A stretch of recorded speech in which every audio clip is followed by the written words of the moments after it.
पाठ एक, हमारी भाषा, आर लैंग्वेज।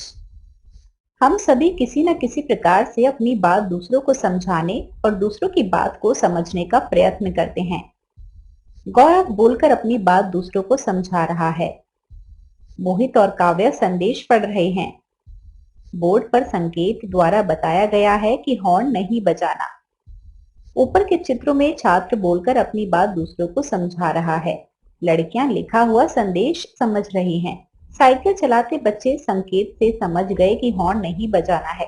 इस प्रकार एक दूसरे की बात समझना और एक दूसरे को बात समझाना ही भाषा है। अपनी बात को दूसरों को समझाने या दूसरों की बात को समझने के ढंग को ही भाषा कहते हैं। भाषा के रूप। भाषा के दो रूप हैं, मौखिक भाषा और लिखित भाषा। मौखिक भाषा अपनी बातों या विचारों को जब हम बोलकर दूसरों को समझाते हैं और दूसरों के विचारों को सुनकर समझते हैं तो उसे मौखिक भाषा कहते हैं। मोबाइल पर बात करना, रेडियो सुनना आदि मौखिक भाषा के उदाहरण हैं। लिखित भाषा अपनी बातों या विचारों को जब हम लिखकर दूसरों को समझाते हैं और दूसरों के विचारों को पढ़कर समझते हैं तो उसे लिखित भाषा कहते हैं। पुस्तक पढ़ना, पत्र लिखना और फैक्स आदि लिखित भाषा के उदाहरण हैं। सांकेतिक भाषा जब हम संकेतों से अपनी बात को दूसरों को समझाते हैं और दूसरों के संकेतों को देखकर उनकी बात को समझते हैं तो उसे सांकेतिक भाषा कहते हैं।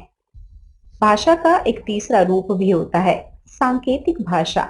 व्याकरण में सांकेतिक भाषा को स्थान नहीं दिया गया।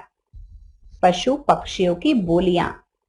संसार के सभी जीव जंतु भी आपस में बातें करते हैं, लेकिन उनकी बात करने का साधन उनकी अपनी अपनी बोलियां हैं।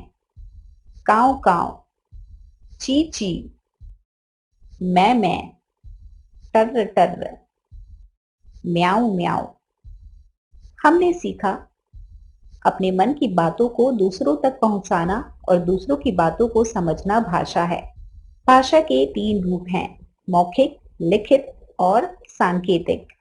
व्याकरण में हम केवल मौखिक और लिखित भाषा का ही अध्ययन करते हैं।